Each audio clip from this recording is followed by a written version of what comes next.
gente vai estudar uma parte que eu acho mais interessante da composição da Bíblia, que é o Novo Testamento. O registro histórico do Novo Testamento, ele é muito mais rico, assim, ele é muito mais... que eu acho que... Agora foi. Ele é muito mais rico, a gente tem muito mais documento e também tem toda a questão histórica, é muito mais fácil de encontrar fontes para isso. E uma coisa que facilita muito a nossa investigação sobre o Novo Testamento é que ele levou entre 20 a 50 anos, assim, no máximo, para ser escrito inteiro. Então, diferente do Antigo Testamento, que levou séculos, milênios, tudo aconteceu muito rápido. E por ter sido escrito em grego, em uma cultura também já helenizada, tem uma proximidade cultural com a gente um pouco maior. Não estou dizendo que é próximo, a gente tem uma distância cultural do Novo Testamento ainda, mas a cultura grega, a civilização grega, ele é um berço de muitos elementos culturais que a gente tem hoje. E o grego do Novo Testamento é um grego específico, o grego koiné. E, de forma nenhuma, essas coisas elas são coincidência. Deus escolheu a língua e o momento que ele queria se revelar. E todo esse caldo cultural grego, inclusive todos os atritos que quem for estudar a filosofia do cristianismo depois, teve vários atritos entre o cristianismo e a filosofia grega. Tudo isso que aconteceu depois, na verdade, serviu para transmitir e preservar ainda mais a mensagem, sabe? Todas essas colisões culturais que a gente teve. E, antes de tudo, eu vou fazer uma breve recapitulação do Novo Testamento, para, tudo na mesma página, que o conteúdo do Novo Testamento, ele gira em torno da pessoa e do ministério de Jesus. E é através de Jesus que a antiga aliança ela se torna obsoleta e a gente passa a ter uma nova aliança estabelecida com todos os crentes através da fé em Jesus.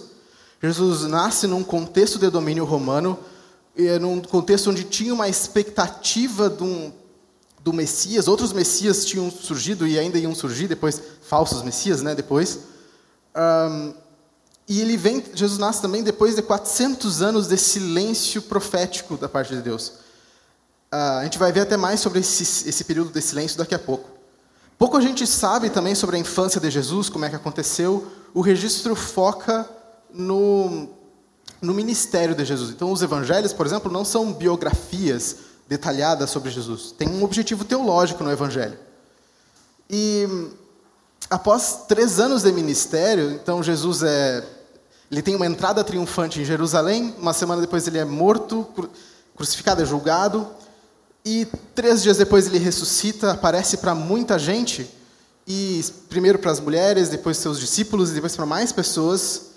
E passa mais 40 dias na terra, ensinando os apóstolos e comissionando os seus discípulos a pregar o evangelho. E ele diz que o evangelho vai ser pregado em Jerusalém, depois toda a Judeia, Samaria e os confins da terra. E a gente vê isso acontecendo depois em Atos, que o evangelho vai sendo pregado e o Espírito Santo, o prometido por Jesus, ele vem primeiro em Jerusalém, aí depois em Samaria e depois aos gentios. Então a gente vê esse avanço do Evangelho e do Espírito Santo, confirmando essa nova aliança e tudo mais. No meio de tudo isso, os apóstolos pregando e tal, a gente tem Paulo, que é um grande perseguidor da fé, que ele faz parte do primeiro martírio, de Estevão, e ele se torna um discípulo de Jesus, um apóstolo com uma dedicação especial para os não-judeus. Então o evangelho é pregado por toda parte. Tem para a Ásia, a África, a Europa, e muitas igrejas locais são fundadas. E com isso, começa a acontecer vários choques culturais, tem desvio moral, falso mestre, questões éticas. E aí a gente tem os apóstolos e os autores da Bíblia, Paulo, Pedro, Tiago, João, Judas e o autor anônimo de Hebreus, e que eles começam a escrever cartas respondendo aos problemas que estavam surgindo. Então, eles não estavam criando compêndios teológicos, eles estavam respondendo e lidando com os problemas que apareciam para eles, mas Ao mesmo tempo, eles tinham uma expectativa que a carta ia ser lida publicamente e que as outras igrejas iam ler as cartas deles também. E Pedro e Paulo são mortos em Roma. Na verdade, todos os apóstolos, pela tradição da igreja, morreram de alguma forma martirizado, exceto João, que cuidou da igreja de Éfeso e exilado na ilha de Patmos, ele escreve o Apocalipse. Então, a gente pode ver que tudo é diferente do Antigo Testamento, tudo passa muito rápido entre o nascimento de Jesus e a morte do último apóstolo. E antes que o primeiro século termine, a gente já tem cópias do Novo Testamento sendo feitas. Para a época, isso é uma coisa absurda de pensar. Até ainda sobre quando eu falar em séculos, a gente sempre confunde, né? Lembrando, quando eu falo primeiro século, diminui 1. É do 0 ao ano 100. Se eu falar século 3, é ano 200 e alguma coisa. Até é fácil da gente pensar 100 anos para frente. E por causa de tudo como aconteceu, a gente tem o estudo dos manuscritos do Novo Testamento, do texto, ele é bem mais interessante e ele é o conjunto de documentos mais legal para quem gosta de trabalhar com documento antigo. Não tem nenhum outro documento que tenha tanta evidência textual quanto o Novo Testamento. Quando a gente fala em Novo Testamento, a gente está falando em 27 livros, ou inicialmente 27 rolos, por 9 autores. E não se trata, então, o Novo Testamento não é uma fonte única, ele é um conjunto de documentos. E mesmo que, bem no início, o Novo Testamento tenha sido transmitido de forma oral também, as histórias eram contadas, tudo começou a ser escrito muito rápido.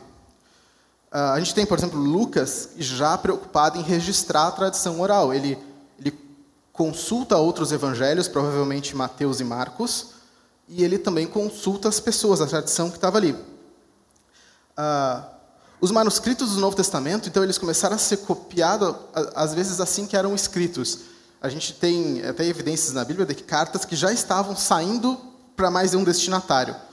Então, as cópias já eram muito rapidamente feitas.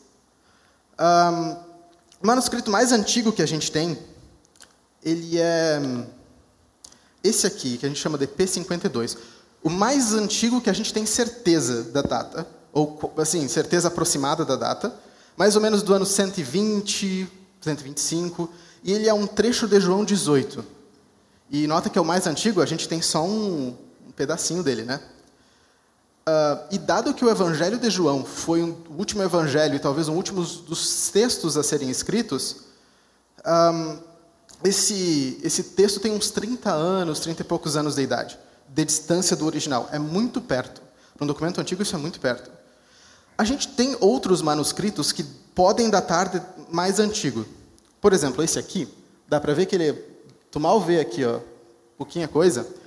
Ele foi encontrado nos manuscritos do Mar Morto e ele é datado de mais ou menos 50 depois de Cristo. Ele é bem recente, bem antigo. E ele possivelmente tem um trecho de Marcos. Mas assim,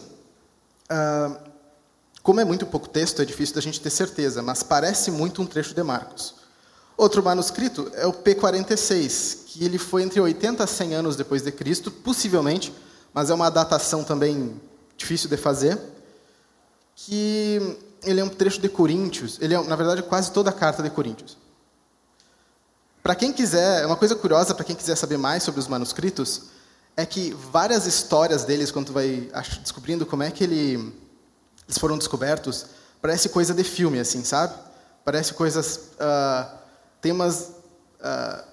tem contrabando, tem roubo, gente que não sabia o valor do que era e vende por merreca, achando que era... Tem coisa que se perdeu simplesmente porque a pessoa pegou do jeito errado, não sabia o que era, a gente nem... Assim, é umas histórias, assim, de disputa envolvendo política e um monte de coisa para conseguir esses manuscritos, muito doida.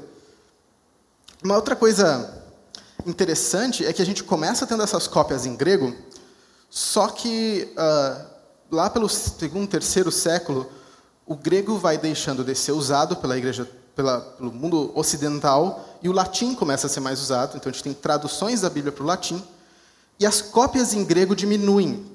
Elas ficam mais com a igreja do Oriente. Só que, passando o tempo, passa-se alguns séculos, a gente tem a invasão islâmica e tudo mais, há um retorno do pessoal da Igreja do Oriente para o Ocidente, trazendo de novo o grego do o Novo Testamento em grego.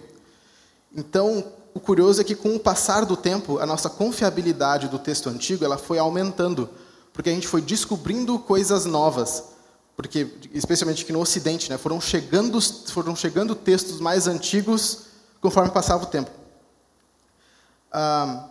No início, o processo de cópia do Novo Testamento era feito de forma amadora, né? Pensa, tem perseguição no início da igreja, era difícil, recursos, né? Então, só que depois que Constantino institui o cristianismo como religião do império, o processo de cópia vai se tornando mais profissional, com melhor qualidade, os manuscritos vão ficando melhores e até menos apressados na hora de fazer. Uma coisa que o Novo Testamento não é o único documento antigo que a gente tem acesso só por cópia, mas ele é o documento com mais evidência textual. Um exemplo aqui é se eu comparar com outros textos. Aqui, esse gráfico ele mostra a distância do manuscrito mais antigo que a gente tem para o original. E o Novo Testamento é absurdo. A gente tem o manuscrito, a evidência textual mais antiga, com 30 anos de distância. O próximo é Homero, que tem talvez 500 anos, mais ou menos, de distância do primeiro manuscrito, do mais antigo que a gente tem sobre ele. Isso tudo sem eu entrar em méritos, ainda sem entrar em méritos de quantidade.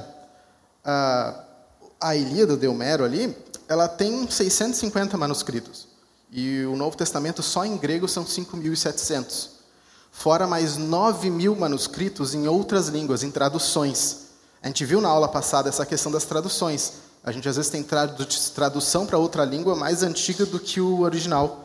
Porque, né, ou seja, a evidência de que o texto existia, só os manuscritos se perderam.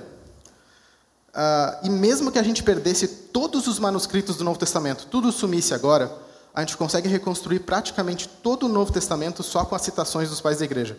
Só com citações que eles fizeram nas suas obras, a gente reconstrói tudo. E mesmo sem isso, tem os lecionários. Lecionários era tipo livros de devocional ou de liturgia da igreja, que eram usados para liturgia, para devoção pessoal, que tinha um versículo bíblico com um estudo, um comentário, alguma coisa assim. E só com esses lecionários também a gente já conseguiria reconstruir boa parte do Novo Testamento. Então, para terem noção do quanto a gente tem de material, é uma coisa absurda. Mesmo com tanto material, a precisão da cópia, ela também é muito superior. Ainda no caso da Ilíada, de Homero, a precisão do grego, questão das palavras, quando eu comparo todos os manuscritos, a porcentagem de palavras que tem diferença é mais ou menos 5%, o que é bom, quer dizer, bem preciso. O Novo Testamento é mais ou menos 1%, normalmente um pouquinho menos que 1%, dependendo da contagem, para ter tanto manuscrito. E é uma coisa muito, muito louca. Quando a gente ainda fala sobre essa precisão, a gente entra numa coisa que eu mencionei antes, que é a variante textual.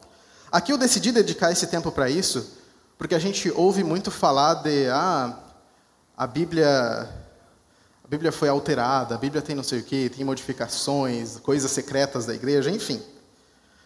E a gente tem uma disciplina na teologia que é a crítica textual, que crítica não é no sentido de ficar criticando o texto bíblico, mas é tipo um estudo comparativo entre os manuscritos para tentar chegar no texto mais próximo do original.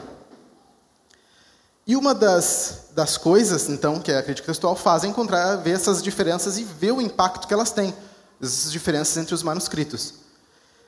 E quando a gente encontra uma diferença, a gente chama ela de variante textual. Eu falei antes, nas outras aulas, sobre essas variantes, e a maior parte absoluta delas é tipo, o cara pulou uma palavra, ou o escriba copiou 2 vezes a mesma coisa, ele pulou um trecho porque não viu. São coisas bem perceptíveis, assim, bem rasuras, ou mesmo dependendo a forma de apagar. Eu errei. Eles apagavam com água ou coisa assim, porque às vezes era couro. Dava para perceber quando ficava falhado, alguma coisa assim. Tudo isso conta como variante. Então, se alguém vem e diz, a Bíblia entre os manuscritos tem não sei quantas mil mudanças, quase 100% delas é isso. Mas existem algumas que realmente podem mudar o sentido de alguma palavra ou de algum versículo. Ou de algum trecho. Nenhuma delas, ela altera qualquer doutrina do cristianismo. Ela não tem nenhum impacto em nenhuma das doutrinas de teologia sistemática que a gente prega, mas elas alteram um ou outro sentido do texto. E algumas são bem famosas, e é bom a gente saber que elas existem, ou coisas assim, porque a gente vê até como nota de rodapé nas nossas traduções bíblicas. Eu vou trazer 3 de exemplo aqui, e a primeira é pegar Judas, o primeiro versículo de Judas. Se a gente pega na NVI, ele diz, por exemplo, Judas, servo de Jesus Cristo, irmão de Tiago, aos que foram chamados, amados por Deus Pai, guardados por Jesus Cristo. E se a gente compara esse mesmo texto com a Almeida Corrigida e Fiel, Judas, servo de Jesus Cristo, irmão de Tiago, aos chamados santificados em Deus Pai, conservados por Jesus Cristo. Todas as diferenças entre os dois textos aqui, exceto as palavras santificados e amados, elas são diferenças do estilo da tradução.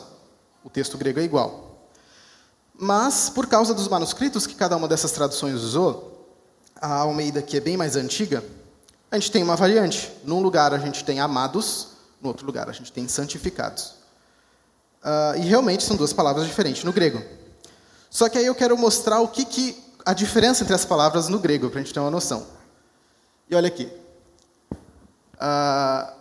Essa é a palavra egatemenóis, e a outra é egiasmenóis. E dá para ver aqui, que a palavra é quase igual, tem pouca mudança. E hoje a gente sabe que os manuscritos mais antigos e os melhores manuscritos que a gente tem, eles têm amados. Tanto que a tradução mais nova, a NVI, vai trazer amados. E as mais antigas, a tradução, por exemplo, que Erasmo utilizou lá na época de Lutero, uma das primeiras traduções gregas da Idade Média, ela nem era mais Idade Média, enfim.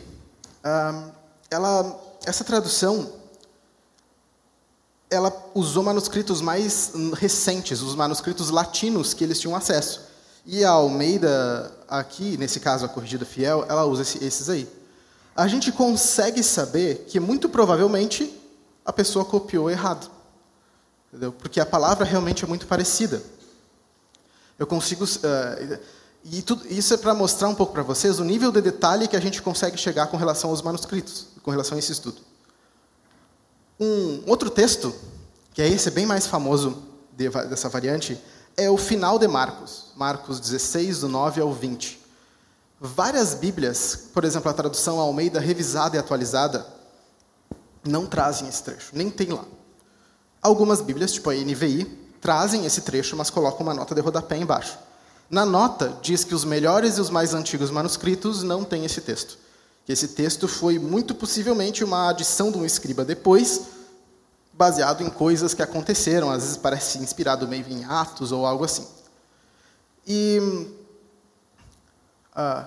às vezes, como eu disse, a gente ouve a pessoa falando do que a Bíblia foi ou não modificada, ou coisas assim, e a realidade é que a gente consegue saber exatamente com uma precisão enorme sobre o texto. A gente consegue saber onde um trecho começa e termina, que talvez não esteja lá. Que aí a gente copia muito para manter a tradição, manter os referências de versículos das pessoas, mas a gente sabe, e quase toda a Bíblia vai ter uma nota, ou nota de rodapé, ou o texto nem vai estar lá. E por fim, um outro texto, ele é um pouquinho mais polêmico, porque a gente é um pouco apegado a ele, mas os argumentos dele são o mesmo de Marcos 16. João, do 7:53 ao 8:11, que é o trecho da mulher que vai ser apedrejada e aquela história toda lá, esse trecho é a mesma coisa do Marcos 16. Ele não está em boa parte em nenhum manuscrito antigo ou os melhores manuscritos que a gente tem. Além disso, esse texto ainda, nos manuscritos mais novos, nos medievais, ele tem, em alguns locais, ele é escrito em Lucas. E outros manuscritos, ele é escrito na margem do texto, e tem outros que tem um asterisco e uma anotação do escriba. Mesmo na época dos manuscritos que a gente tem esse texto, os escribas, o pessoal que copiava, sabia que tinha alguma coisa errada com esse trecho que ele não estava encontrando em tudo que é lugar. Eles copiavam igual, traduziam, mas era conhecido. Esse trecho, por exemplo, Marcos Berti, que é um crítico textual, se alguém quiser referência, aqui do Brasil, formado no Palavra da Vida. Ele diz que realmente esse texto provavelmente não está no Novo Testamento, e a leitura mais provável é tu terminar em 7:52 e continuar direto no 8:12. O jeito da escrita parece muito mais correto. Aquele trecho, ele foi adicionado em João ali, meio que arbitrariamente uma escolha. Ou tem outros manuscritos que trazem ele em outros lugares, como eu falei. E por que eu trouxe esses exemplos?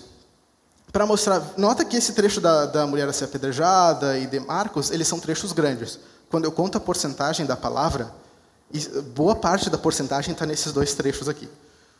E mesmo com tudo isso, 1% das palavras da Bíblia vai ter alguma alteração de significado. E desse 1%, a gente pegou os dois casos com maior quantidade. Todas as outras, elas são coisas do tipo Judas ali na frente, que muda no máximo uma escrita que tu tem certeza que a palavra é parecida e mudou alguma coisinha. Isso mostra pra gente o nível de precisão que a gente consegue ter estudando esses manuscritos, que a gente consegue ter estudando sobre a Bíblia e o quão próximo a gente consegue chegar do texto original. A gente não é pego de surpresa por coisas no texto, sabe? É falsa essa ideia de que a gente é surpreendido. Só que às vezes a gente pode ficar, quando entra em contato pela primeira vez com essa ideia, de tipo, tá, e como é que eu estudo a Bíblia? Tá, é só 1%, mas como é que eu sei que o que o texto diz é aquilo mesmo? E assim, para um estudo devocional, ou para a leitura do dia a dia, isso não causa nenhum impacto, nenhuma doutrina é afetada por isso. Mas eu entendo que realmente, quem vai ensinar a palavra, seja um discipulado, seja pregar, existe um peso de responsabilidade, né? Tu vai estudar aquilo. Até mesmo aqui na aula, o que eu preciso é estudar mais do que o que eu vou falar. Existe uma responsabilidade em quem ensina. Então, algumas dicas aqui. Primeiro, ler o texto com atenção. É a primeira coisa, né? E ver as notas de rodapé da tradução, qualquer coisa que tenha assim. Não precisa saber grego, ser expert em grego, em nada. Comparar traduções diferentes da Bíblia. Às vezes tu pega alguma coisa, será que... Só comparando as traduções. E comparar a tradução também ajuda a gente a ter, às vezes, perspectiva diferente do texto. Porque duas traduções traduzem o mesmo grego de formas diferentes. Às vezes uma é mais fácil de ler, outra é mais bonita, enfim. E ler comentário bíblico e, principalmente, orar a Deus e pedir ajuda de Deus para ler a Bíblia e para se dedicar e tudo mais. E pedir que o Espírito Santo, o autor da Bíblia, ajude no estudo. Ensinar e pregar tem essa responsabilidade maior, mas ninguém precisa ser especialista em teologia por causa de algumas variações dos manuscritos. Eles não afetam doutrina nenhuma. Quem quiser conferir uma por uma, depois pode. E não precisa saber grego para ver elas, porque a gente tem traduções muito boas do Novo Testamento. Português é uma das línguas que tem as melhores traduções da Bíblia. A gente tem ministérios muito bons fazendo isso aqui. Tanto que a NVI brasileira, em muitos aspectos, ela é melhor do que a NIV americana. Bom, depois de ver tudo isso sobre os manuscritos, a gente entra no outro aspecto do Novo Testamento, que é o contexto do Novo Testamento. A gente viu bastante de como a história, de como as coisas acontecem, esse aspecto histórico, ele influencia na formação do texto. Ele não define o texto em si, mas claro que a gente é influenciado. E tudo começa com os primeiros 400 anos de silêncio. A gente termina a nossa Bíblia no Antigo Testamento e pula para Mateus e está tudo diferente. Tem Romanos, tudo mudou.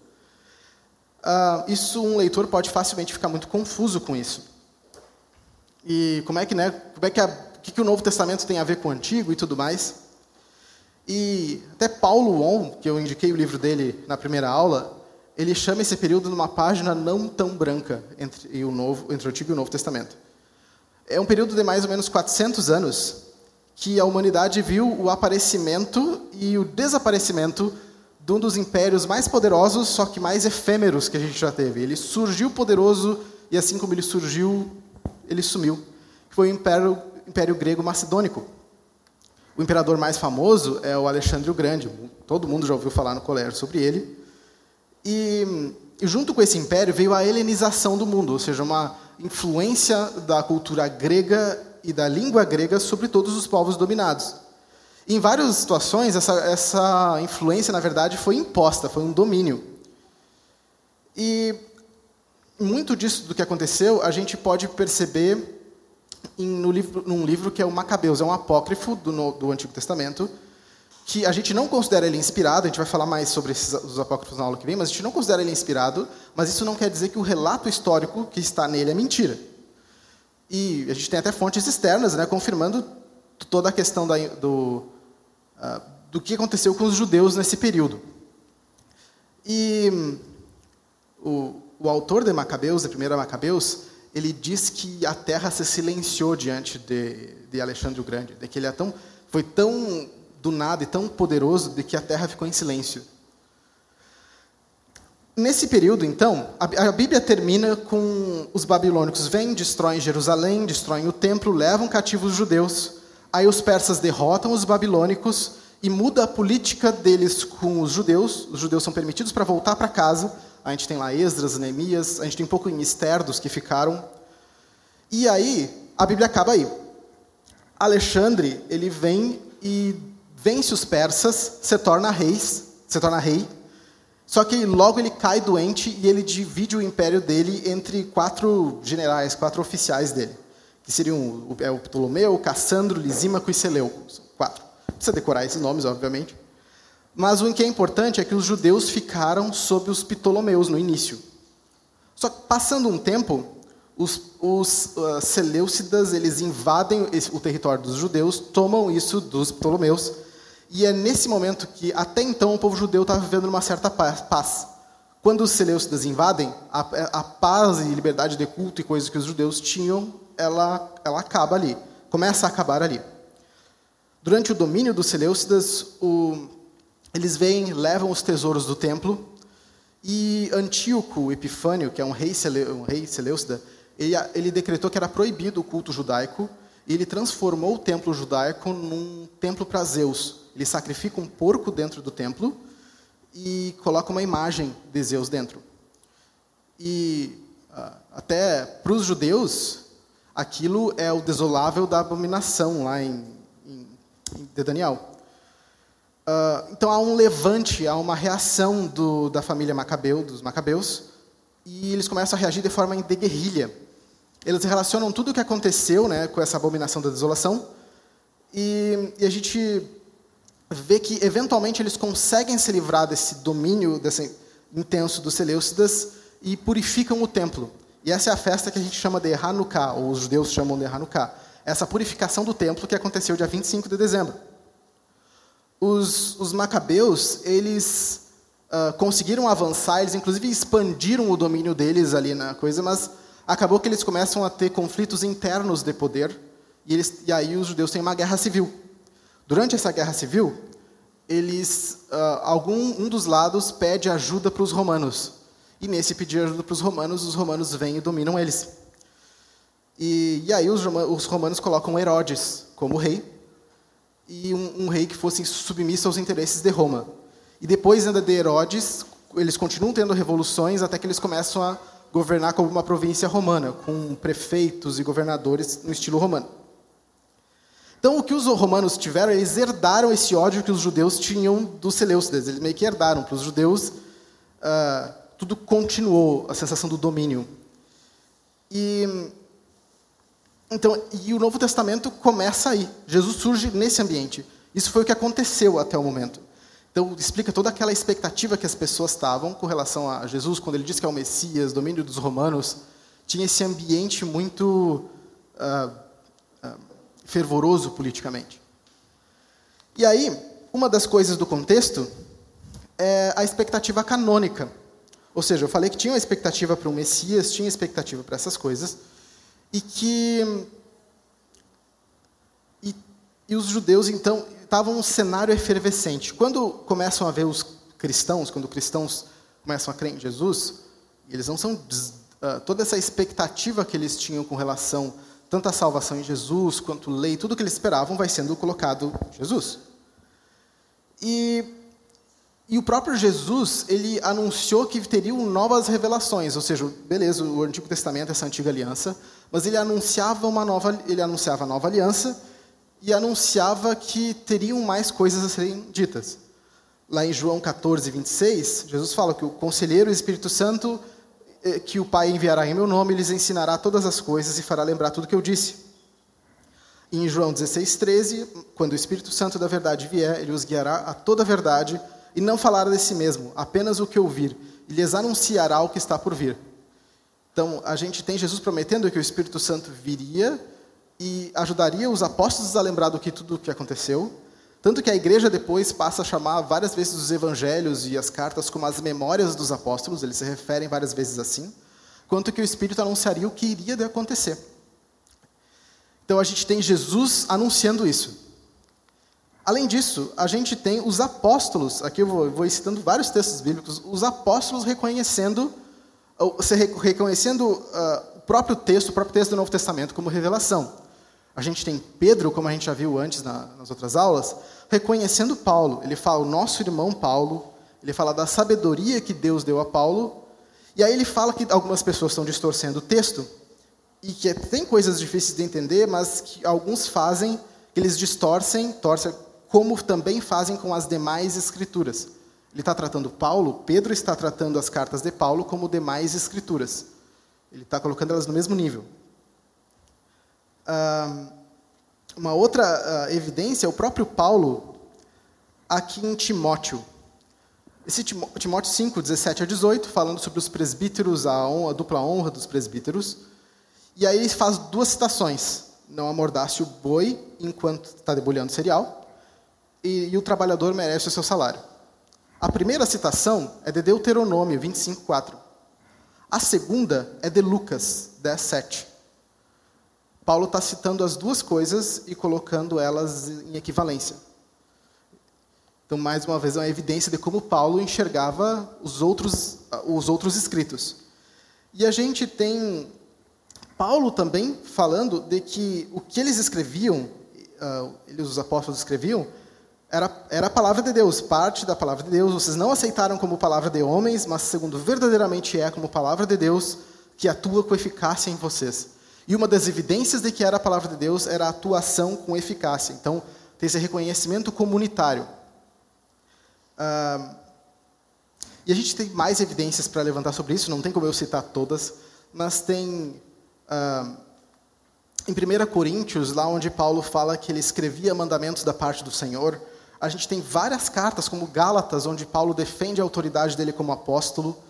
E tem o final de Apocalipse, onde o João ele fala ali que quem alterar a carta, maldições sobre quem alterar aquele texto. Então, há um reconhecimento interno dentro do Novo Testamento sobre a inspiração, sobre a ser palavra de Deus. Ou seja, não é uma decisão posterior da igreja. O próprio texto, o conjunto de texto, trata a si mesmo dessa forma. No livro de Hebreus, a gente tem a ideia de que se a gente tem uma nova aliança, então a gente tem uma nova lei. Sabe, Hebreus, como um livro como um todo, ele traz toda essa expectativa. Existe um novo código de lei agora. Existe uma continuidade entre a nova e a antiga aliança, mas também um aspecto de descontinuidade entre as duas. E uma outra evidência dessa expectativa canônica são os primeiros cristãos. A gente tem um dos mais antigos, do início do segundo século, o fragmento muratoriano, que ele trata o texto como recebido. Ele cita vários textos do Novo Testamento e ele fala dos textos que a igreja recebeu. A linguagem é toda passiva aqui, não é de determinação. A gente tem outros, por exemplo, Clemente de Roma, que ainda no primeiro século escreveu uma carta aos Coríntios, e ele cita Mateus, Lucas, Hebreus, Romanos e talvez vários outros livros, que aí a citação é mais indireta. E aí a gente tem mais evidências. Tem Irineu, que é do segundo século, que ele também usa essa linguagem passiva com relação à Bíblia, do texto recebido. Então, a gente viu toda essa expectativa. Do contexto, a gente viu o que aconteceu antes, o silêncio, os 400 anos de silêncio de Deus. A gente tem a expectativa do texto, a expectativa canônica, e agora a gente tem como a gente vai ver como o próprio Novo Testamento, características da própria cultura e da língua do Novo Testamento, que é o grego.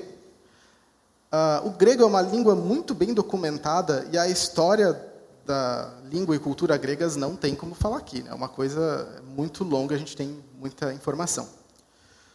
O grego da Bíblia é o grego koiné, que é um derivado do grego clássico, mas ele já é ele é um grego mais das ruas, a gente poderia dizer, um grego mais simplificado e mais objetivo, sem tantos... Eu não posso pegar conceitos filosóficos do grego clássico e entender que eles estão escritos no grego koiné.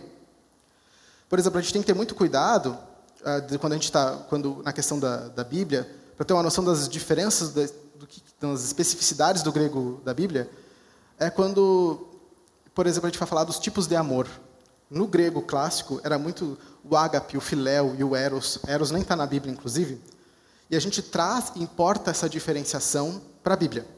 E vai ler os tipos de amor na Bíblia baseado nas categorias do grego clássico. E fazer isso tu tá misturando, sendo anacrônico. Então eu não posso dizer que porque ele usou filéu, ou porque usou ágape, usou isso aqui ou isso na Bíblia, que o autor tinha em mente as ideias do grego clássico. As ideias do grego clássico são de 400 anos antes disso. Então, é um exemplo. Um outro exemplo que eu já vi gente usando são duas palavras gregas que é o kairos e o cronos. Algumas palavras fazem diferença. As duas se referem ao tempo. E no grego clássico, mais uma vez, kairos e cronos se referiam a dois tipos de tempo diferentes. No grego koiné, não é. Eles usam de forma intercalada e eu não posso fazer nenhuma exegese baseada na diferença da palavra para tempo que eles falam. O grego koiné é um grego das ruas, ele é despretensioso. Eu teria que assumir conceitos filosóficos de 400 anos atrás para fazer algumas quando eu assumo. Eu tenho que ler o Novo Testamento como um texto que os apóstolos buscavam ser entendidos. Eles não estão fazendo um tratado filosófico ali. Uma pergunta que muita gente faz é se o texto bíblico poderia ser entendido por um grego de hoje. E provavelmente, possivelmente não. Quase certo que não. Assim, alguém acadêmico da língua grega e tudo mais, tem algumas similaridades à língua, poderia entender. E na academia grega, eles estão tentando reviver o grego ático de uma forma meio que artificial. Que o grego ático é a origem do grego koiné. Mas não vai entender. Um grego de hoje não vai entender o grego da Bíblia. Teria que ser traduzido para o grego dele. Então, é importante a gente saber essas características do grego, mesmo que a gente não precisa ler a Bíblia em grego. E, por fim, a gente tem a transmissão do texto bíblico. Todas as aulas eu trouxe esse aspecto da transmissão, que, na verdade, é o que, do nosso ponto de vista, sempre mais interessa, como é que o texto vai chegando até aqui. Assim como no Antigo Testamento, tinha uma expectativa de que o texto seria copiado. Eu trouxe 2 versículos, mas tem bem mais sobre isso. Tessalonicenses, responsabiliza-os diante do Senhor, para que essa carta seja lida a todos os irmãos. Há uma expectativa de leitura pública da carta. Em Colossenses, fala de que façam também que seja lida na igreja dos laodicenses, e que vocês igualmente leiam a carta de Laodiceia. Ou seja, tinha uma expectativa de cartas serem trocadas e lidas, do compartilhamento da informação entre as pessoas. E como é que esse compartilhamento acontecia? Via cópias e passava para frente. Então já tinha a expectativa desse texto andar. A gente tem essas evidências em Timóteo também, por exemplo. Bom, a questão sobre a transmissão do texto é na patrística, né, nos pais da igreja, os primeiros teólogos.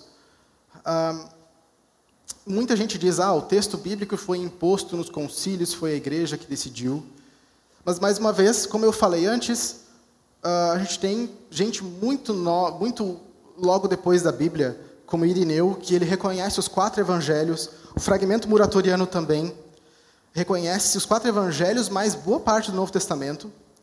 A gente tem Justino Mártir, que ele diz que os escritos do Novo Testamento estavam equivalentes aos do Antigo. Então, a igreja recebeu o texto, já recebeu o texto com esse nível de autoridade.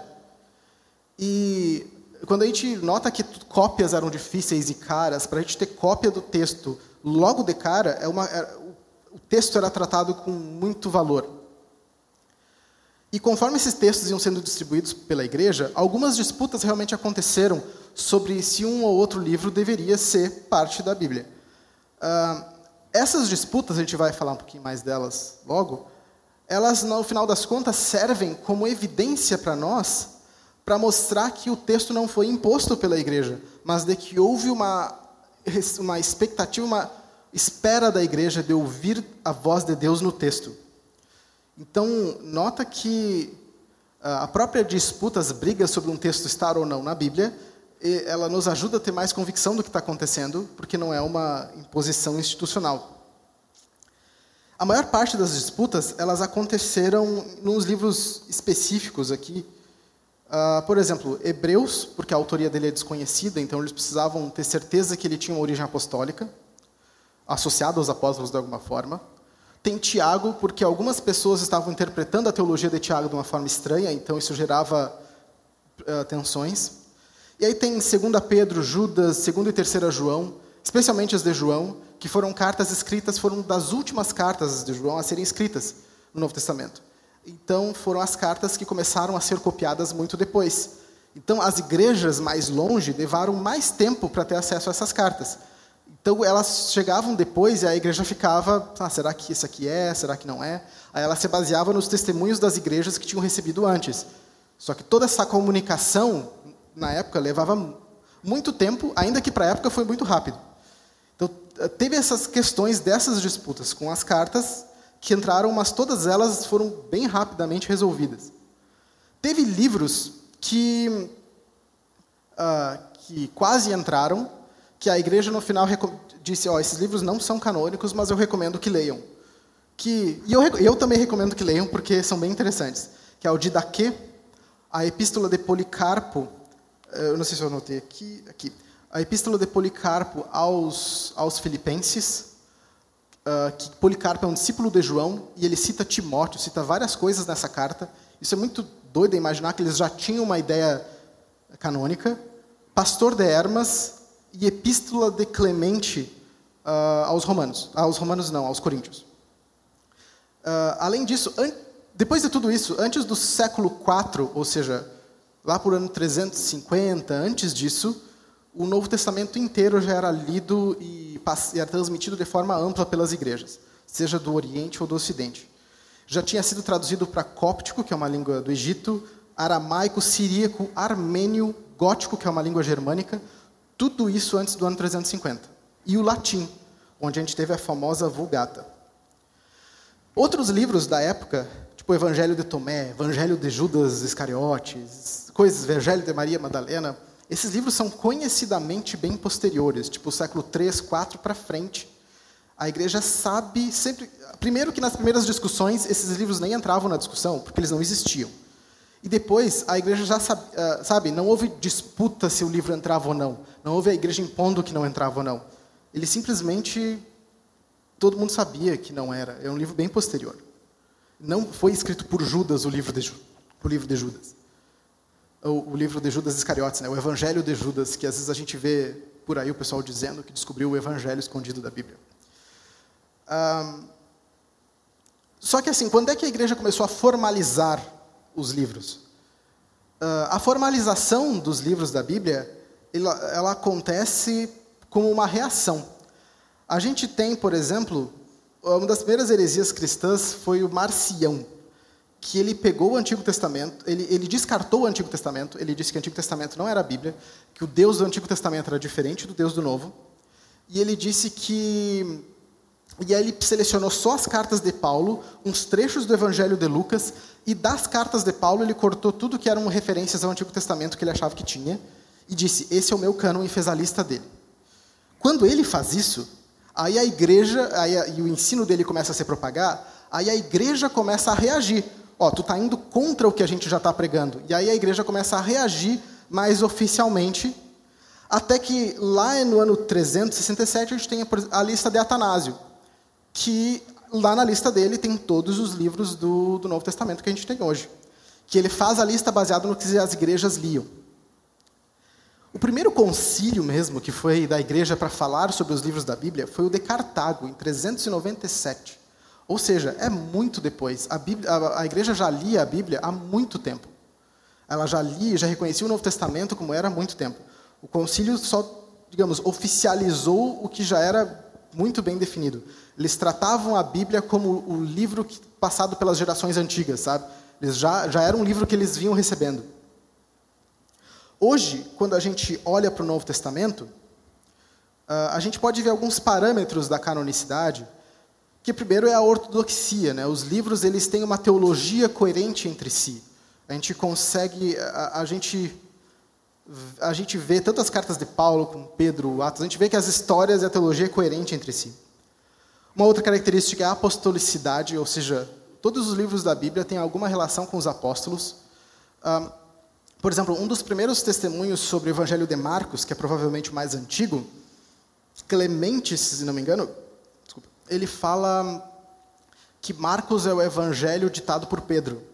Entendeu? O evangelho de Marcos seria um evangelho que Pedro, que andava com Marcos andava com Pedro, que ele escreveu baseado no que Pedro contava. É muito provável que Lucas, como eu falei, tenha usado Marcos e Mateus também como fonte. Então, a gente tem essas associações com os apóstolos.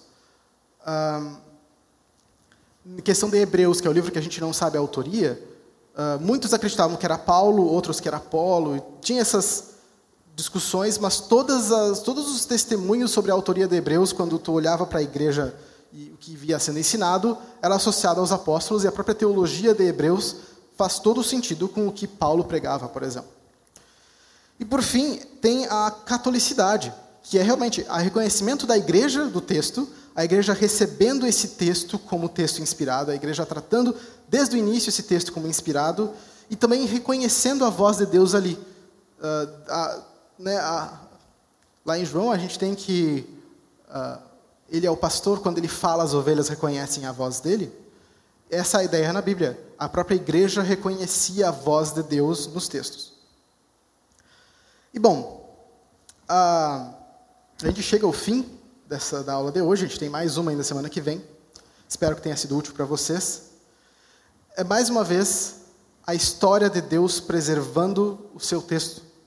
Muitas vezes sobre essa percepção da voz de Deus no texto. E o texto que a gente tem hoje, lição escritura, ao longo da história, a gente percebeu Deus falando nele. Isso não pode ser um conteúdo teórico para nós. A Bíblia ela demanda que a gente ouça a voz de Deus no texto. Ela precisa ser parte da nossa forma de pensar, parte da nossa forma de agir e tudo mais. Do que adianta um curso como agora, se eu só tratar o conteúdo que eu passar aqui de uma forma racional? Beleza, isso confirma a minha razão, mas eu estou aqui falando que parte do reconhecimento do texto é a voz de Deus falando no texto. Tem uma diferença, então, muito grande entre eu reconhecer, dizer que a Bíblia é uma palavra viva e ver qualquer evidência de manuscritos ou coisas assim, e eu viver efetivamente a vida que essa palavra viva propõe e nos dá. Então, minha expectativa é que esse curso nos ajude a reforçar a fé, reforçar a nossa fé e tudo mais, mas nos colocar numa posição de eu preciso ouvir o texto como a igreja vem ouvindo há tanto tempo.